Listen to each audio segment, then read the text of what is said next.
नमस्कार प्यारे विद्यार्थियों, स्वागत है आपका दृष्टि टीचिंग एग्जाम्स में।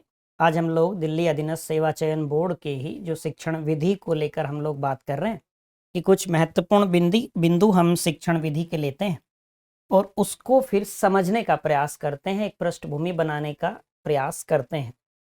हमने पहले भी एक कक्षा में बात की थी कि शिक्षण का अर्थ क्या होता है, और मैंने उस समय भी आपसे कहा था कि आपके पाठ्यक्रम में प्रत्यक्ष रूप से बिंदु नहीं दिया गया है, विशेष रूप से पीआरटी में प्रत्यक्ष रूप से नहीं दिया गया है, लेकिन फिर भी ये आपको पढ़ना होता है। जैसे कुछ बिंदु क्या होते हैं, अप्रत्यक्ष रूप से आपके पाठ्यक्रम में होते हैं, परीक्षक ये मानकर चलते हैं कि आपको इन बिंदुओं के बारे में जानकारी होगी।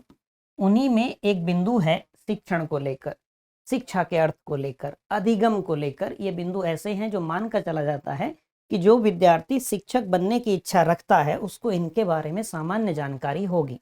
कोई विशेष जानकारी की अपेक्षा भी नहीं है, कोई विशिष्ट जानकारी की अपेक्षा नहीं है। अपेक्षा सिर्फ इतनी है कि विद्यार्थी के स्वयं के मौलिक विचार होने चाहिए। बात समझ आई होगी। हमने पिछली कक्षा तक बात की थी कि शिक्षा का अर्थ क्या है, संकीर्ण अर्थों में हम क्या अर्थ समझते हैं, व्यापक अर्थ में हम क्या अर्थ समझते हैं।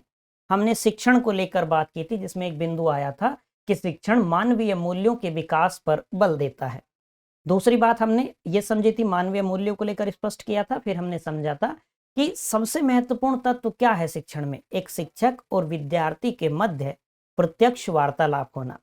इस प्रत्यक्ष वार्तालाप से ही शिक्षक और विद्यार्थी के मध्य एक बॉन्ड बनता है, एक संबंध बनता है, जिससे शिक्षक के लिए कई सारी चीजों को समझना सरल हो जाता है।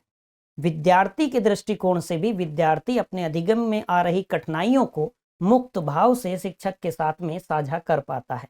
लेकिन आवश्यकता उसके लिए कितनी है? आवश्यकता इतनी है कि शिक्षक और विद्यार्थी के मध्य एक संबंध का निर्माण हो, किसी भी प्रकार का कोई भय व्याप्त ना हो। शिक्षक और विद्यार्थी के मध्य ऐसा ना हो कि प्रत्यक्ष वार्तालाप होता ही नहीं, शिक्षक कटते हैं प्रत्यक्ष वार्तालाप से या विद्यार्थी बचते हैं शिक्षक से वार्तालाप करने से। बिंदु स्पष्ट हुआ। आज हम लोग बात करेंगे शिक्षण की अवधारणा को लेकर, कॉन्सेप्ट को लेकर कि टीचिंग का कॉन्सेप्ट क्या है। देखिए, हमने जब शिक्षा को समझा, शिक्षा के अर्थ को समझा, तो हमने कहा था कि व्यापक अर्थों में एक व्यक्ति जीवन पर्यंत विद्यार्थी रहता है, वो हर क्षण कुछ ना कुछ सीखता रहता है। तो उसके लिए बिल्कुल ये आवश्यक नहीं है कि वो किसी शिक्षण संस्थान तक जाए, वो किसी शिक्षक विशेष से ही शिक्षा प्राप्त करे। ये हो सकता है कि एक व्यक्ति इस क्षण तो शिक्षक है, अगले क्षण वो किसी का विद्यार्थी बन जाए। जब हम व्यापक अर्थों में शिक्षा का अर्थ ग्रहण करते हैं तब। बात समझ आई होगी। अब यहाँ तीन बातें आपको समझनी है, तीन बिंदु, तीन घटक आप कह लीजिए, या त्रिस्तरीय पद्धति जब हम शिक्षण को कह देते हैं, इस बात को आप समझ लीजिए। एक बात हमने पिछली कक्षा में की थी कि शिक्षक और विद्यार्थी इनके मध्य प्रत्यक्ष वार्तालाप है, अर्थात दो घटक तो कौन महत्वपूर्ण हो गए, शिक्षक और विद्यार्थी। ये दोनों ही शिक्षण अधिगम की प्रक्रिया को प्रभावित कर सकते हैं। शिक्षक भी प्रभावित कर सकते हैं, विद्यार्थी भी प्रभावित कर सकते हैं। वो हम आगे कभी कक्षा में पढ़ लेंगे कि कैसे, यदि जब हम प्रभावक तत्वों को लेकर बात करते हैं कि कौन कौन से तत्व ऐसे हैं जो शिक्षण को प्रभावित कर सकते हैं, ये जो प्रोसेस है, शिक्षण अधिगम की जो प्रक्रिया है उसको प्रभावित कर सकते हैं, तो उसमें स्वयं शिक्षक भी होते हैं, विद्यार्थी भी होते हैं। एक बिंदु और है, उसको लेकर कभी और चर्चा करेंगे। अभी हमने क्या समझा था कि भाई ये दो घटक तो महत्वपूर्ण हैं, एक शिक्षक है और एक विद्यार्थी है। दूसरी बात हमने की थी पिछली कक्षा में कि शिक्षा को हमारे समाज में बदलाव लाने के लिए एक विद्यालय उपकरण कहा जाता है, यानी कि एक ज्ञान आधारित समाज की नींव रखने के लिए शिक्षा आवश्यक है। एक सफल, शिक्षित और संपन्न समाज की नींव रखने के लिए शिक्षा आवश्यक है, शिक्षण आवश्यक है। बात समझ आई होगी। हम एक बात यह भी कह सकते हैं कि जो तीन पक्ष की बात हम कर रहे हैं, शिक्षण के मुख्यतः तीन पक्ष होते हैं, तीन पक्ष होते हैं जो एक दूसरे के साथ, हम कहें घनिष्ठता के साथ जुड़े रहते हैं, जो एक दूसरे से घनिष्ठता के साथ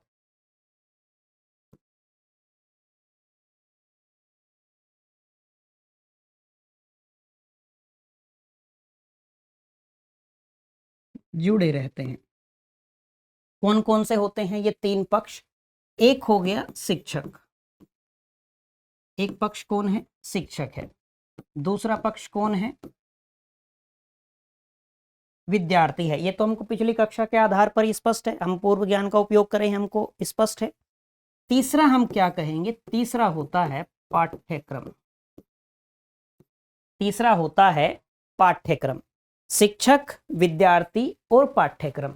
जब हम वेरिएबल के रूप में पढ़ रहे होंगे तो हम कहेंगे शिक्षक स्वतंत्र चर होता है, विद्यार्थी परतंत्र चर होता है और पाठ्यक्रम हस्तक्षेप चर होता है। अब आवश्यक क्या है? इन दोनों के मध्य प्रत्यक्ष वार्तालाप का होना। इन दोनों के मध्य प्रत्यक्ष वार्तालाप का होना।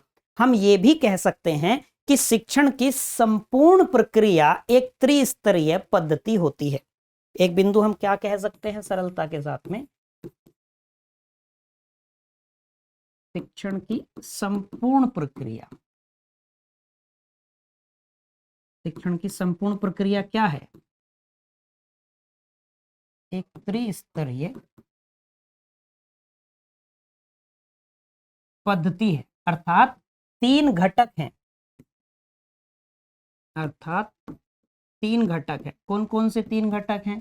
आप पुनः वही बात ध्यान रखेंगे, आप कहेंगे शिक्षक है, दूसरा शिक्षार्थी या विद्यार्थी है और तीसरा आप कहेंगे पाठ्यक्रम है। पाठ्यक्रम है। शिक्षक और विद्यार्थी के मध्य प्रत्यक्ष वार्तालाप होना चाहिए। अब ये प्रत्यक्ष वार्तालाप किस चीज को लेकर होगा?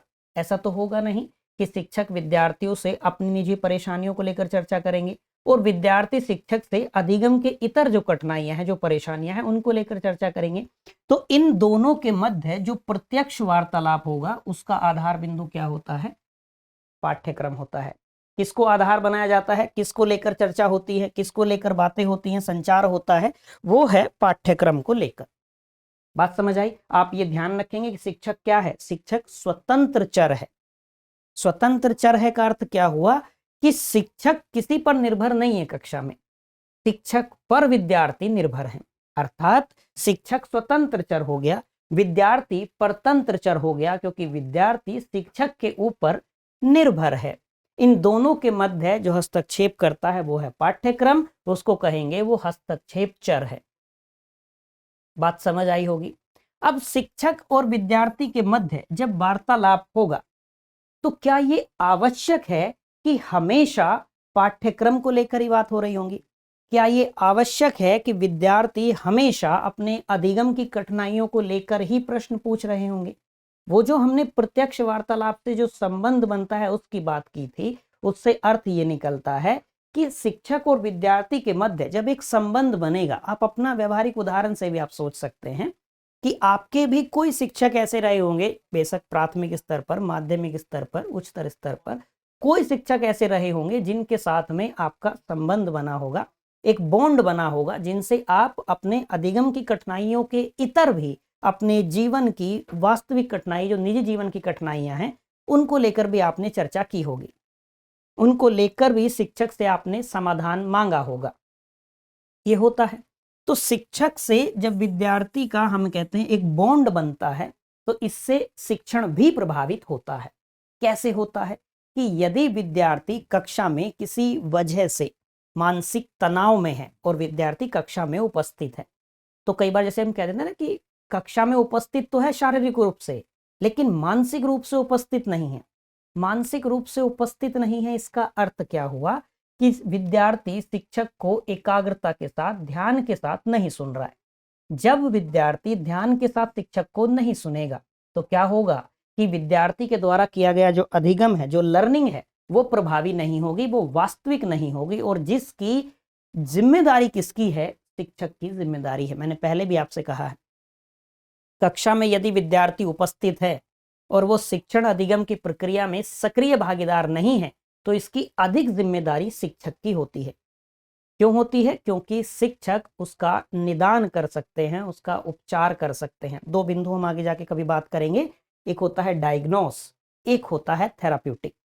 जैसे डॉक्टर के पास हम जाते हैं तो डॉक्टर क्या करते हैं? किसी बीमारी को लेकर गए, डॉक्टर साहब ये समस्या आ रही है, डॉक्टर साहब क्या करते हैं कि एक टेस्ट कराते हैं।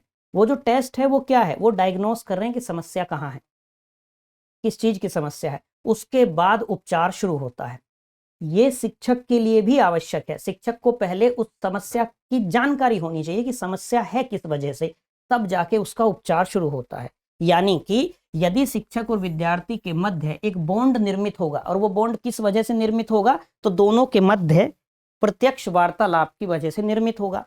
जैसे मान लीजिए उदाहरण से विद्यार्थी को कैलकुलेशन नहीं समझ आती, उसको गणित के मान लीजिए ऐड करने वाले, जोड़ने वाले, घटा करने वाले या मल्टीप्लाई करने वाले सवाल समझ ही नहीं आ रहे हैं, तो शिक्षक क्या करेंगे, पहले उस समस्या को ही डायग्नोज करेंगे, भाई किस वजह से है। क्या इस बालक को टेबल याद नहीं है, या इसको जो बिल्कुल बेसिक नियम है वो नहीं पता है, तब जाकर उसका निदान, वो उपचार करना शुरू करेंगे। बात समझ आई होगी यहाँ तक की। तो ये ध्यान रखना है कि शिक्षक और विद्यार्थी के मध्य प्रत्यक्ष वार्तालाप को इसलिए बहुत महत्वपूर्ण माना गया है क्योंकि विद्यार्थी के जब अधिगम वो करता है तो उसके अधिगम की कठिनाइयों में केवल ऐसा ही नहीं होता कि वो पाठ्यक्रम को लेकर है या किसी बिंदु की वजह से ही कठिनाई है, उसके निजी जीवन की कठिनाइयां भी हो सकती हैं।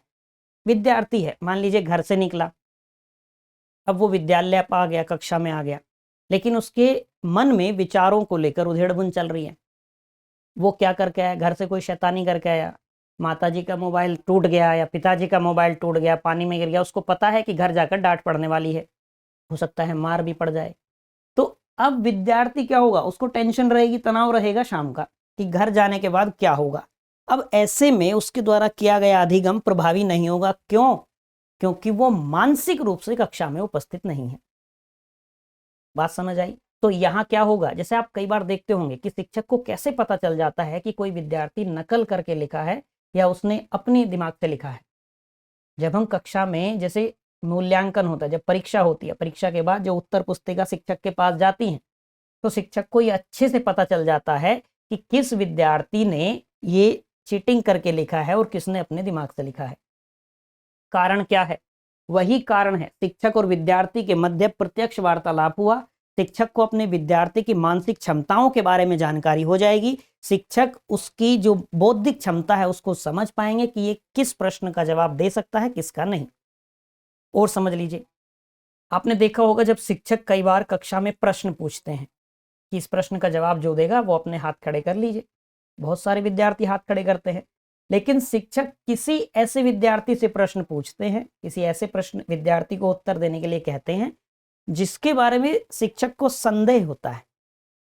या आपने कई बार ये देखा होगा कि सारे विद्यार्थी जो आगे वाले हैं उनको लगेगा कि शिक्षक हमसे पूछेंगे, हम तो जवाब दे देंगे।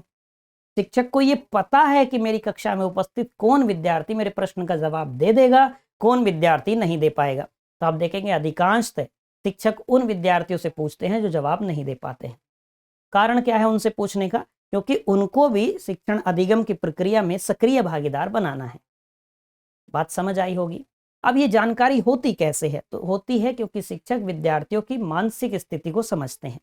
शिक्षक को विद्यार्थियों के मनोविज्ञान के बारे में जानकारी होती है, उसी से शिक्षक को पता चलता है कि मेरी कक्षा में उपस्थित विद्यार्थियों में से कौन सा विद्यार्थी ने उत्तर अपने दिमाग से लिखा है, स्वयं के विचारों से लिखा है, और किसने दूसरे की नकल करके लिखा है। बात समझ आई?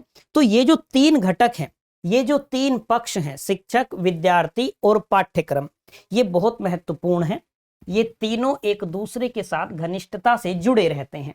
अब जो शिक्षण की प्रक्रिया है, इसमें शिक्षक पढ़ाते हैं,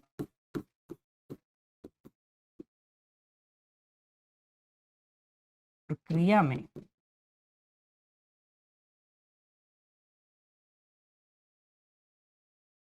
शिक्षक पढ़ाते हैं, हम ये कहें प्रशिक्षित यानी कि ट्रेंड, प्रशिक्षित करते हैं, ट्रेन करते हैं, इंस्ट्रक्ट या अनुदेश देते हैं,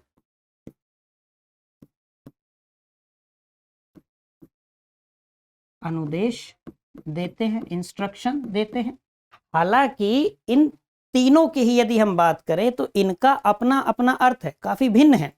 कि जो शिक्षण है उसमें अलग है, शिक्षण का अर्थ यानी कि हम कहते हैं कि पढ़ाने का अर्थ अलग हो गया, प्रशिक्षित करने का अर्थ अलग हो गया, और अनुदेश देने का अर्थ अलग हो गया।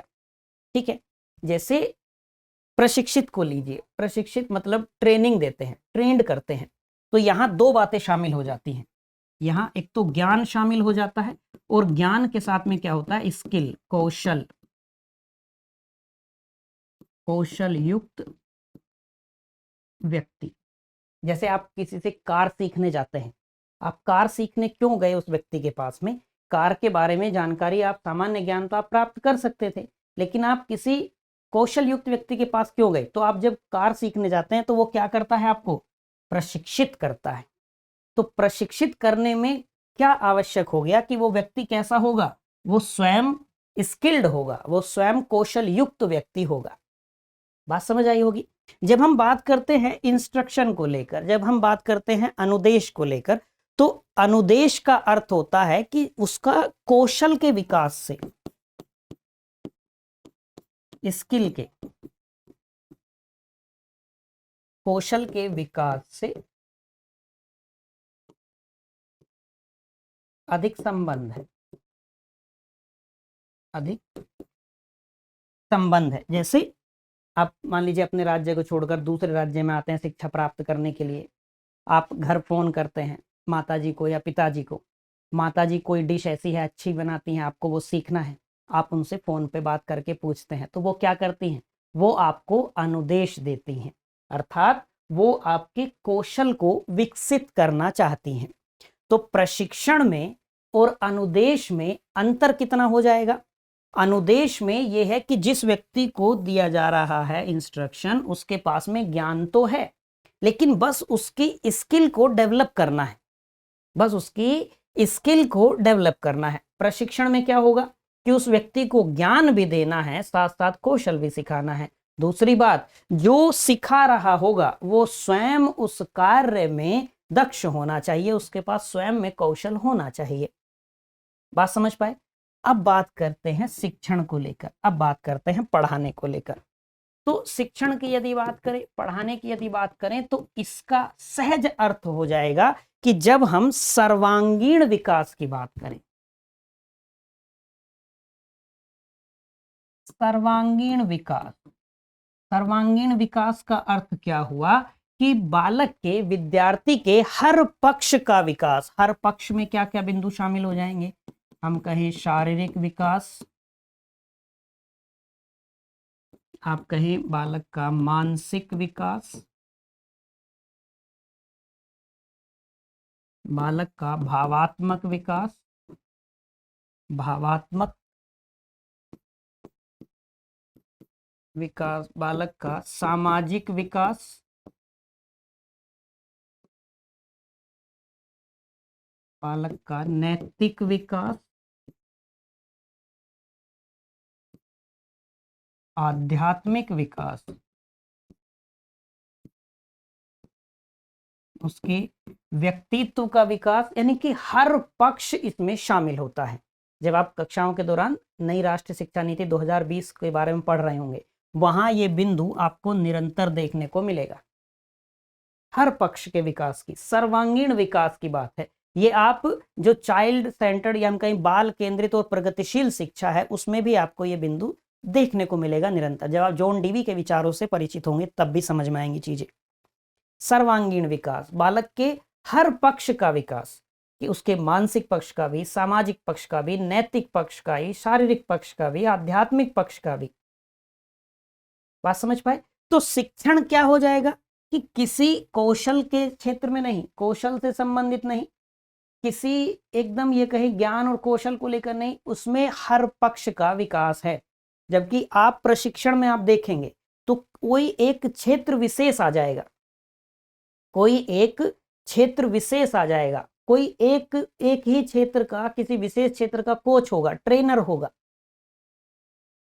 बात समझ पा रहे हैं आप? यहां तक कि जो अनुदेश दे रहा होगा वो भी कई बार, अधिकांशतः ऐसा होता है किसी क्षेत्र विशेष के लिए वो उसमें दक्ष है, उसमें विद्वता उसको हासिल है। शिक्षण में क्या होगा? शिक्षण में हर पक्ष शामिल होगा, शिक्षण में हर पक्ष शामिल होगा। बात समझ पाए? इस प्रकार हम ये कहेंगे कि जैसे इस प्रक्रिया का परिणाम क्या होगा, शिक्षण की जो प्रक्रिया है इसका परिणाम क्या होगा, तो इसका मुख्य परिणाम होगा अधिगम। अब शिक्षण प्रभावी है या नहीं है, इसका परिणाम किससे पता चलेगा, ये किससे तय होगा कि भाई उसका जो परिणाम है, जो अधिगम है, बात समझ पाए? जैसे आप हिंदी वाले विद्यार्थी जो होंगे वो आप पढ़ते होंगे कि आचार्य रामचंद्र शुक्ल, एक बहुत बड़ा नाम, हस्ताक्षर है हिंदी साहित्य में। उनका एक कथन है कि परिणाम प्रत्यक्ष होता है, गुण नहीं। अर्थात किसी विद्यार्थी ने शिक्षा प्राप्त की, आप अपने साथ इसको रिलेट करके देख लेंगे। आपने बहुत अच्छी पढ़ाई की, खूब अच्छी पढ़ाई की, खूब मेहनत की, लेकिन परिणाम आपके पक्ष में नहीं है, परिणाम आपके पक्ष में नहीं है। तब क्या होगा कि आपके उस मेहनत पर एक प्रश्न चिन्ह लग जाएगा। बात समझ पाए? आपकी तुलना में किसी अन्य बालक ने, अन्य विद्यार्थी ने श्रम कम किया है, ऊर्जा कम लगाई है, समय कम दिया है, लेकिन उसका परिणाम आपसे बेहतर है। तब क्या होगा? उसके श्रम को अधिक मूल्यवान माना जाएगा कि भाई उसने मेहनत की होगी, उसने अच्छे से पढ़ा होगा। बात समझ पाए? एक विद्यार्थी है, कई कई घंटे लगातार पढ़ता है बैठकर, लेकिन परिणाम मनवांछित प्राप्त नहीं हुआ। तब क्या होगा कि किताब लेके बस बैठा रहता था, पढ़ता तो था नहीं, रिजल्ट ऐसा आया है। एक विद्यार्थी ऐसा है जो कम पढ़ता था, लेकिन क्योंकि परीक्षा में बैठने के बाद कई सारे अन्य फैक्टर भी काम करते हैं। ऐसा नहीं कि केवल जिसने बहुत अच्छे से अधिगम किया है केवल हमेशा ये होगा कि वो पास ही हो जाए, कुछ अन्य कारण भी हो सकते हैं। पढ़ाई बहुत अच्छी की थी, लेकिन परीक्षा में जाकर मान लीजिए ऐसा हो गया कि वो शुरुआती कोई प्रश्न देख के हतोत्साहित हो गया, उसका कॉन्फिडेंस डाउन हो गया, सर दर्द हो गया, चक्कर आ रहे हैं, कुछ भी हो सकता है, तब ये ठीक नहीं है। तो क्या हुआ? प्रदर्शन बेहतर नहीं होगा। वहीं दूसरा बालक है, उसने श्रम कम किया, मेहनत कम की, लेकिन परीक्षा में जाकर ऐसा हुआ कि उसने प्रदर्शन ठीक किया, वो डरा नहीं। भाई नो स्टडी नो डाउट वाली बात है ना, तो उसको कोई भ्रम की स्थिति हुई नहीं, कंफ्यूजन हुई नहीं, आत्मविश्वास एकदम प्रबल था, तो उसका परिणाम उससे बेहतर आ गया। तब क्या होगा? परिणाम प्रत्यक्ष है, गुण नहीं, अकॉर्डिंग टू आचार्य रामचंद्र शुक्ल। तब क्या हो जाएगा कि भाई हमारा तो ये एक जो बालक था ये थोड़ा ही पढ़ता था, लेकिन दिमाग इतना तेज है, जितना पढ़ता था एकदम दिमाग में छप जाता था, इतना तेज दिमाग है। बात समझ पा रहे हैं आप यहाँ तक की? तो ये ध्यान रखेंगे। तो हमने कहा कि अधिगम क्या है? शिक्षण प्रक्रिया का मुख्य परिणाम है। विद्यार्थियों की प्रगति का आकलन करने के लिए क्या होता है आप देखेंगे, मूल्यांकन होता है समय समय पर। तो इस प्रकार से हम क्या कह सकते हैं कि शिक्षा, शिक्षण, अधिगम, मूल्यांकन, इन सब का आपस में निकट संबंध है। जो तीन घटक हैं, जो तीन पक्ष हैं, शिक्षक, विद्यार्थी और पाठ्यक्रम, ये आपको ध्यान रखने हैं। शिक्षक स्वतंत्र चर है, विद्यार्थी प्रतंत्र चर है और पाठ्यक्रम हस्तक्षेप चर है। ये तीनों आपस में एक दूसरे के साथ में घनिष्ठता से जुड़े होते हैं। ये शिक्षण की अवधारणा, कंसेप्ट को लेकर एक बिंदु आपका बना होगा, आपको सामान्य जानकारी हुई होगी। मुझे उम्मीद है कि मेरे द्वारा बताई गई सारी बातें आपके लिए ज्ञानवर्धक रही होंगी। इस चर्चा में भी आपने कुछ अवश्य ही सीखा होगा। आज के लिए इतना ही रखते हैं, मिलते हैं आपसे किसी अगली क्लास में अगले बिंदु के साथ। Till then bye bye, have a nice day.